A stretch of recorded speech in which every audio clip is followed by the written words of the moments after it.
Hola, pues buenas a todos. Estamos otra vez en otra edición más de Punto Suspensivo, un podcast que nace de la necesidad de dar a conocer a la gente el contexto que vivimos en un lenguaje claro, sencillo.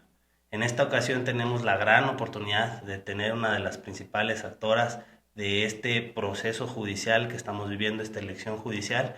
Estamos con la licenciada Silvia Torres. Silvia, mucho gusto. Muchísimas gracias, Gerardo, por el espacio. ¿Cómo estás, Silvia? Contenta de estar aquí contigo para platicar de un tema que es de importancia para todos. Muchísimas gracias por el espacio.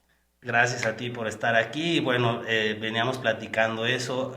Se vino una reforma muy importante aquí en el país, de gran calado, esta reforma al Poder Judicial. Platícanos un poquito, Silvia, ¿de qué trata? Claro que sí, con todo gusto, Gerardo. Pues mucho se ha hablado ciertamente de la reforma judicial. Hemos tenido comentarios a favor y también gran número en contra. Sin embargo, yo soy de la idea de que tenemos que partir de que la reforma judicial en México hoy es una realidad. Y será la primera vez en la historia en que los mexicanos, el día 1 de junio, saldremos a votar para elegir aquellos magistrados, jueces a nivel estatal, pero también ministras y ministros de la Suprema Corte. De ahí la importancia de involucrarnos, de preguntar, para que llevemos a cabo, hagamos valer ese derecho de manera informada, pero también muy responsable, sobre todo si tomamos en consideración que el día de mañana, el día que tú o yo tengamos un problema legal, que tengamos que acudir ante una autoridad a que nos ayude a resolverlo, serán precisamente esas personas que tú y yo elijamos, esas juezas, jueces, magistrados, que por virtud de nuestro voto lleguen a ocupar estos espacios tan importantes como es la de impartidores de justicia. Súper bien, entonces, bueno, como decíamos, es importantísima esta reforma. En este caso, Silvia, tú vas para candidata a magistrada, si lo tengo bien entendido. Platícanos un poquito, ¿qué hace un magistrado? Claro, sí, muy acertadamente como tú lo refieres, soy candidata a magistrada del Supremo Tribunal de Justicia en el Estado. Y les platico muy rápido cuál es la función de un magistrado, de una magistrada. Y yo en alguna ocasión uno de mis sobrinos, que por cierto le encanta el fútbol, me preguntaba, oye tía, eres magistrada, pero ¿cuál es tu actividad? ¿Qué haces? ¿Cuál es tu trabajo? Porque lo invité a la oficina y le encantó el escritorio, llegó y se sentó en un fin de semana que lo llevé. Entonces dice, ¿cuál es tu función, tía? ¿Qué haces tú como magistrada? Y a él, como le gusta mucho el fútbol, le digo, mira, José Miguel, es muy sencillo. Tú conoces perfectamente las reglas de un juego de fútbol. Sabes que quien va a generar las condiciones de un juego legal, transparente, en el que se respeten las reglas del juego, pues va a ser ese árbitro. El árbitro es el que va a establecer y va a señalar cuando uno de los jugadores no esté respetando esas normas. Y es ese árbitro el que va a imponer una sanción al jugador que no respete las reglas, que podrá ser, bueno, la tarjeta amarilla o la tarjeta roja, que es una expulsión. Y ahí es donde, en donde yo aparezco, o la función que yo haría, que en el juego, que en el fútbol, es al que denominan el VAR. Ajá, El ajá. VAR, el VAR que es el que va a constatar que la aplicación de esa sanción a uno de los jugadores fue correcta, que se la merecía porque realmente no respetó la regla. Eso es lo que hacemos nosotros, revisar la función del árbitro para cuidar que se hayan respetado esos derechos que tienen el jugador tanto de un equipo como otro. Esa es la función que realizamos. Está perfecto, me queda perfectamente claro. Bueno, todos conocemos este VAR del fútbol, que es el que puede decir si una sanción de un árbitro es justa o no, ya con una repetición, ya con pruebas. Esa es la segunda instancia, ¿no? El revisar el trabajo del juez que recibió mi asunto, ver si estuvo bien o no, si se le pasó algo, si hay algo que podemos atender. Y platicaba hace ratito algo contigo que me pareció muy interesante, esta visión que traes de los grupos vulnerables, cuando un juez tiene que a lo mejor hacer algo extra. Platícanos un poquito de eso, Silvia. Así es, mira, ya traducido las reglas del juego de fútbol a lo que es el tema de la impartición de justicia de nosotros como juzgadores, ciertamente lo que nos corresponde como segunda instancia, como magistrados, es revisar que ese juez que tramitó todo el juicio, que inició con una demanda, contestación, pruebas, alegatos y que concluyó con una sentencia en la que seguramente, como son dos partes en un juicio, pues seguramente uno no está de acuerdo. Entonces es cuando podrá inconformarse a través de algo que se denomina recurso de apelación y que es el que nos toca a nosotros revisar que esa sentencia que se dictó por el juez de primera instancia se encuentra pegada a derecho, que se respetaron los derechos humanos de ambas partes en el juicio y que se respetaron las normas del procedimiento. Y efectivamente, hoy por hoy, la ley no solo nos otorga un derecho, sino también nos establece una obligación que tenemos que nosotros analizar de una forma más a fondo cuando en esa sentencia se encuentren involucradas niñas, niños, adolescentes, adultos mayores, personas con alguna discapacidad o alguna persona que pertenezca a un grupo, a un pueblo originario. En ese caso, nuestra obligación es, sin necesidad de que el abogado de esa persona haga valer alguna violación a algún derecho humano o haga valer alguna violación a las normas del procedimiento, nuestra función, y reitero también nuestra obligación, es analizar precisamente que en esos casos donde interviene alguno de estos grupos vulnerables, pues efectivamente es una sentencia legal, pero también justa, en la que se respetaron los derechos humanos de esas personas involucradas y, por supuesto, las reglas del procedimiento. Ahí nuestra función, te reitero, es analizar y si vemos que se violentó alguno de los derechos, nuestra obligación es revocar esa sentencia y ordenar reponer el procedimiento para que ese derecho que se violentó se respete, se haga valer y entonces, una vez subsanada esa violación, emitir una nueva sentencia, pero ya advirtiendo esa norma que se haya dejado de observar o ese derecho que se haya dejado de respetar, te reitero, en alguna persona que pertenezca a estos grupos vulnerables. Y me gustó mucho cómo lo enfatizaste, legal, pero también justo. Esto es lo que comentabas, ya es legal que tenemos que tener, o los juzgadores tienen que tener cuidado con este grupo de personas. Es legal, pero también es justo. Y es algo que yo creo que se aqueja mucho la sociedad. Hay veces que lo legal se antepone con lo justo y la gente no ve esa justicia que ellos creían ver plasmada, pero con esta nueva situación, con estas nuevas propuestas que traes, pues yo creo que se acerca un poquito más a lo ideal. Silvia, pero platícanos un poquito de ti. Bueno, ya sabemos que eres magistrada en funciones, tienes la experiencia allá en el cargo, pero antes de eso, cuéntanos, ¿qué estuviste haciendo? Claro que sí, mira, muy rápido te comparto que desde la secundaria estuve en la ETI, en la Escuela Secundaria Técnica número 1, y una de mis materias era Derecho Civil por un maestro que recuerdo, el maestro Varela, que Dios lo tenga en santa gloria porque ya falleció.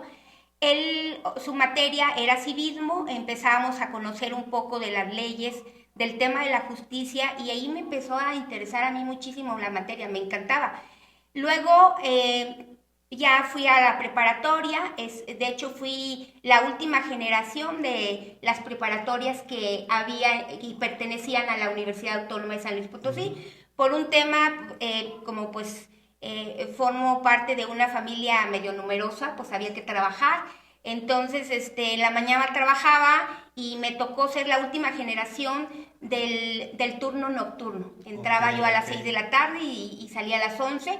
Ahí tuve la oportunidad de coincidir en una materia con un maestro que en su momento era juez penal y pues bueno, ya sabrás, o sea, ahí confirmé, reafirmé que mi carrera, que yo quería estudiar Derecho, entendí que, desde ahí entendí que la justicia no debe ser un privilegio, sino que debe de ser un derecho a que todas las personas tengamos acceso, no nada más unos cuantos, sino que todos podamos el día de mañana que se nos presente un problema, tener una autoridad que nos ayude a resolver ese problema precisamente aplicando la ley. Claro, ahorita que dijiste la ETI, bueno, aprovecho, saludo, yo también vengo de la ETI, saludos a todos mis amigos de ahí de la ETI, y qué bueno que desde bien chavita supiste que ibas a ser abogada. Sí, fíjate que yo creo que sin lugar a duda lo que me ayudó a tomar esa decisión fue fundamentalmente los principios y los valores que recibí desde casa. Y también el amor, porque al final del día, sobre todo mi mamá, pues siempre ha sido una mujer muy empática, muy solidaria. Y yo creo que eso es el principal base para que cualquier persona en cualquier carrera y más en un tema de las leyes, pues te ayuda. De que tengas esa base es fundamental. Y yo pues muy agradecida con mi mamá porque finalmente gracias a ella, te digo, tengo la base necesaria para participar, para formar parte de esta encomienda tan bonita que finalmente debo compartirte que pues como magistrada apenas estoy por cumplir 4 años, pero me dediqué 23 años al litigio, a apoyar a las personas que tenían algún problema, llámese civil, familiar, mercantil, y ahí precisamente como asesora o representante de esos ciudadanos, es que pude advertir lo que estaba bien, pero también algunos detalles que había que cambiar en el Poder Judicial. Eso me ayudaron a mí para que el día que yo llegué a ser parte del Poder Judicial del Estado, pues esas prácticas que yo creía y consideraba que no son correctas, pues tratar de evitarlas. Sobre todo, 2 temas importantes. Solucionar los conflictos lo más pronto posible, porque al final del día el justiciable ya trae un peregrinar de todo un juicio. La verdad, además del problema que tienen en sí, tener que acudir al juzgado, llevar testigos, comparecer a una prueba a su cargo, entonces tratar de resolver los asuntos que llegan a mis manos lo más pronto posible. También tener la cercanía con la ciudadanía, porque yo recuerdo que cuando era litigante, había ocasiones que sí, estoy consciente que en aquella época era de estricto derecho, es decir, si tú no hacías valer algún tema en favor de tu cliente, pues el magistrado o el juez, sí, aunque lo advirtiera, no lo podía hacer valer. Entonces teníamos en aquella ocasión, en aquella época, lo que se denominamos alegatos de oídas. Entonces yo decía, ay, tengo esto que se me pasó, creo que puede ser importante. Y yo trataba de acudir, de que me dieran audiencia con los magistrados, y era súper difícil.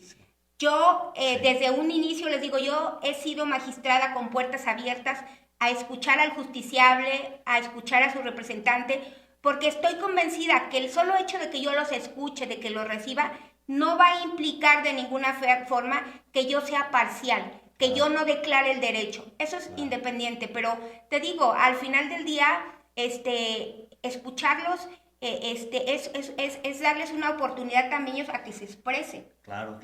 Entonces, sí, digo, yo creo importantísimo, y sobre todo esto que estamos viendo con la reforma, justo eso acerca más al Poder Judicial, a la ciudadanía. Y qué bueno que lo platicas, porque justo todavía pasa en algunos tribunales, en algunos juzgados, a veces es difícil el acceso hasta como postulante, acceder al juez, ya ni siquiera se llega como justiciable, que a veces ni siquiera entienden de qué trata su asunto, qué están viendo y qué no. Su abogado no se los explica, van al Poder Judicial, van al juzgado y no hay quien los atienda. Entonces, esa es una visión muy, muy importante, me da mucho gusto. Silvia, platícanos dónde te podemos encontrar, dónde te podemos seguir escuchando todas estas ideas, dónde te podemos seguir. Claro que sí, yo los invito a que me sigan en mis redes sociales. Estoy como Silvia Torres Sánchez, y precisamente lo que decías, o sea, anteriormente, tanto como litigante y luego como impartidora de justicia, pues fuimos funcionarios, fuimos profesionistas, pero atrás de un escritorio. La verdad, ha sido uno de mis retos precisamente el ser candidata, porque pues yo no tenía redes sociales, o sea, como que no entendía la razón. Y cuando se dan las reglas para contender, o sea, muy claras, solamente redes sociales, a lo mejor algunos conversatorios o reuniones donde inviten a todos los candidatos, pero en esencia básicamente son las redes sociales. Entonces yo los invito a que me sigan, a que conozcan un poquito más quién es Silvia Torres Sánchez y de qué manera puedo yo seguir asegurando justicia para todas y todos. Sentencias claras, legales, pero sobre todo justas y en tiempo y en forma. Muchísimas gracias por este espacio y espero que me sigan en mis redes sociales. Bueno, y qué bueno que ya vemos esta cercanía ya ahora del Poder Judicial, sus candidatos con la gente a través de redes sociales, pero también algo que me intriga a mí o que me preocupa un poco y yo creo que a todos nuestros seguidores es dónde la podemos encontrar en la boleta, cómo va a ser este ejercicio de votar, porque sé que va a ser diferente, usualmente es poner una tacha en el candidato, ahora creo que es con números. Platíquenos un poquito. Claro que sí, con todo gusto, Gerardo. Sí, definitivamente va a ser un poquitito complicado, sobre todo porque desde que nos tocó votar la primera ocasión cuando cumplimos 18 años, pues era relativamente muy sencillo, porque incluso aparecía el nombre del partido político, el nombre del candidato, pero además su fotografía. Y para elegirlo era súper fácil. Tacha al candidato que tú quieras elegir. Hoy es diferente y te platico muy rápido. En mi caso voy a ser parte de la boleta rosa, que son los magistrados para la elección estatal. De entrada eso es importante. Boleta rosa, en la parte superior dice elección de magistrados estatales. Luego viene divididos el nombre de en la misma boleta, primeramente del lado derecho viene el listado, son 13 nombres de las candidatas a magistradas del Poder Judicial del Estado, de las cuales van a ser electas 8. Esas 13 personas vienen identificadas del 1 al 13. En mi caso estoy en el número 11 y inicia con mi apellido, número 11, Torres Sánchez Silvia. Una vez que ya confirmaste que es la boleta rosa, que son para magistrados estatales, y que ubiquen mi número 11 con Torres Sánchez Silvia, entonces en la parte superior de ese listado vienen 8 cuadritos que son las 8 personas electas candidatas. Tendrás que poner de tu puño y letra el número 11 en una de esos cuadritos. Hoy no es tachar, porque incluso si llegas a tachar, lo que va a generar es que anulen la boleta. De ahí que es muy importante, recuadro parte superior en uno de los 8 cuadritos, poner el número 11, que corresponde en este caso a Torres Sánchez Silvia. Yo espero contar con tu voto y muchísimas gracias por tu... Ya lo saben, amigos, igual recuerden que es el número, también recuerden que tanto el INE como el CEPAC tienen ejercicios de cómo votar, pueden acceder a ellos a través de sus páginas y recuerden, salgan y voten, por favor. Nos vemos. Gracias.